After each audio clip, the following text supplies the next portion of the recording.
In order to maintain both the integrity and accuracy of our indices, the BLS seasonally adjusts the Consumer Price Index, the CPI, and the Producer Price Index, the PPI.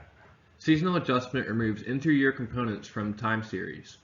We use the Census X13 ARIMA seat software to seasonally adjust data. I will get more into the methodology later into the presentation. The economic disruption catalyzed by the COVID-19 pandemic caused our price indices to exhibit extreme stochastic movement. Areas of focus include food, energy, automobile sales, and more. These extreme movements could have potentially hindered our seasonal adjustment attempts. However, I will further delineate how we mitigated these issues. I will first discuss trends that occurred in the automobile sales section. This time series shows both the CPI for used cars and trucks in orange and the PPI for automobile retailing in blue. These two industries were hit especially hard by COVID. The CPI for used cars and trucks rose rapidly from June through September 2020. Similarly, automobile sales jumped April through July of 2020, then continued to rise later in the year. Notice the large inflection point around March of 2020 when COVID became internalized in the United States economy. The PPI's increase is much more pronounced than the CPI's. This was likely exacerbated by the chip shortage. So as mentioned earlier, our seasonal analysis is performed using X13 ARIMA seats, which provides us with a variety of statistical diagnostics.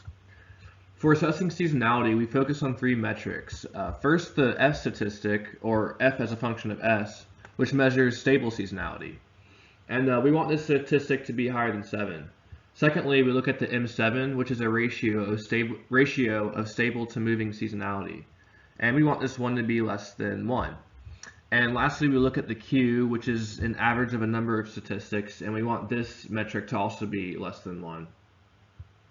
Now for this table, notice how the seasonality criteria were satisfied in 2019 prior to the pandemic. You see the F of S is much higher than 7. Both the M7 and the Q are less than 1. But once 2020 came around, the seasonality became significantly attenuated, as shown by the fall in F statistics and the rise in Q and M7. And you will see later in this presentation how our seasonal adjustment efforts help mitigate this issue. We next take a look at the seasonal factors of these unadjusted indices. This graph shows further evidence of pandemic disruption. Specifically, notice the increase from May to June in 2020 and 2021. We see in 2019 that darker blue or black line there. It doesn't show that same increase during the May to June time period. And if this data were indeed annually seasonal, then their seasonal factors would show a much higher degree of congruency. And likewise for the CPI, the trend of the seasonal factors diverged from May to June after adding 2020 data. The seasonal factors had a more positive slope when 2020 data was included in their estimation as compared to those estimated with data from 2012 to 2019, which was before COVID hit. And this is again represented by the black or blue line right here. So what steps can we take here? First, we do some intervention modeling for the individual time series. Specifically, we look to both statistically test and remove non-seasonal events, in this case, the economic effects of the COVID-19 pandemic.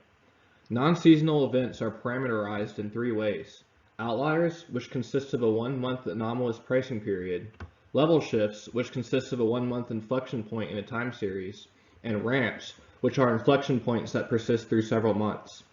After intervention modeling, we use standard seasonal adjustment methods to test for seasonalities and operationalize seasonal factors.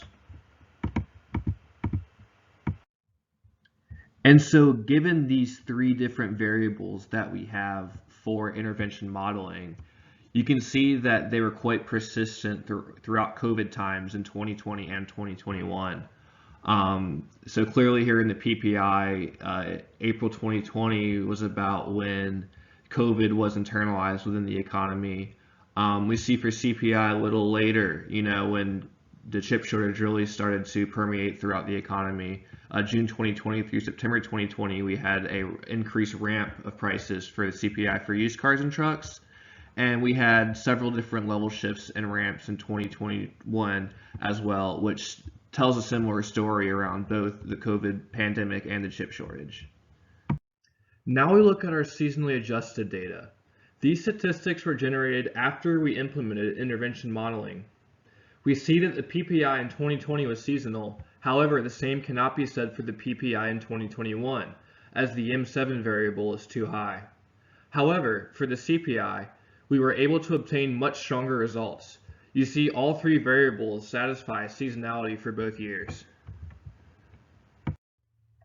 We turn to seasonal factors for seasonally adjusted data. Starting out with the PPI for automobile retailing. We see that 2020 and 2019 exhibit similar movements. However, 2021 is more divergent. On the other hand, keep in mind that the 2021 data was not seasonal, which explains its divergence. Now, for the CPI data regarding used cars and trucks, notice the much higher degree of congruency, where all 3 years seem to be moving together. This shows strong evidence of seasonality. We next move to gasoline for the CPI and the PPI. Here you can see the CPI and PPI for gasoline going from 2013 to 2021. The national average for gasoline bottomed out around April 2020, which you can see visually in the big dip where the pandemic first begins. People weren't driving as much for work or for road trips either, or in general as people went into lockdown due to the pandemic. In response to the drop in demand for gasoline, oil refiners cut their gas production, and some refiners even shut down their plants altogether. Moreover, the Texas freeze in February 2021 further affected oil refinery production. But as the COVID vaccine became more available towards the end of the year, in December 2020, demand for gasoline also went back up. And the increase in demand for gasoline combined with this reduced gas supply I mentioned earlier caused gasoline prices to rise rapidly in late 2020. We next move to the seasonality test for gasoline, where we begin by seeing the PPI for gasoline in 2019 exhibited strong seasonality as the F of S, the M7, and the Q all satisfy their respective statistical criteria. However, we see that this seasonality precipitously gets weaker throughout 2020 and 2021 without any COVID-19 interventions. You see this with the dropping of the F of S and the rise of both the M7 and the Q. However, we see a little bit of a different story on the CPI side of things. The gasoline shows strong seasonality in 2019, and while the numbers drop in 2020, we see that the F of S remains above 7, and both the M7 and the Q remain below 1. So that also satisfies seasonality. However, we see for CPI in the 2021 that the M7 is slightly above 1, but the F of S and the Q both are above and below what they need to be. In this slide, we see the seasonal factors for the PPI gasoline series with 2020 and 2021 data without intervention points. The seasonal factors estimated with 2020 data show an increase from May to June, but the trend decreases in that same time period in 2019 and 2021. Likewise, in this slide, we see the seasonal factors for the CPI gasoline series without intervention points. As you can see, the trends of all 3 years are much more congruent than the PPI series, which are not seasonal. This slide shows PPI data for gasoline in the years 2020 and 2021. Notice there wasn't an intervention point for 5 years prior to COVID. This helps illustrate the effect the COVID pandemic had on the movement of gasoline series. We move on to seasonality tests for PPI and CPI gasoline after intervention modeling. We see that seasonal adjustment helps improve the seasonality of the gasoline series for both the CPI and the PPI. In fact, seasonality is satisfied for both COVID years for the PPI and CPI series, given that the F of S is greater than 7 and both the M7 and Q statistics are less than 1 for both years. Here you can see the seasonal factors estimation for PPI gasoline, which includes intervention points. You can see that the seasonal factors, which includes 2020 and 2021 data, converges more closely with the seasonal factors for 2019 when intervention points are included for 2020 and 2021. This graph shows seasonal factors for CPI gasoline, which includes intervention modeling. You can see that the seasonal factors with 2020 and 2021 data converges more closely with the seasonal factors for 2019 when intervention modeling is included for both years. So I wanted to kind of summarize what intervention modeling looked like throughout 2020 and 2021. So we first began by looking for large price movements, especially through the years of 2020 and 2021, that could be associated with the COVID shock.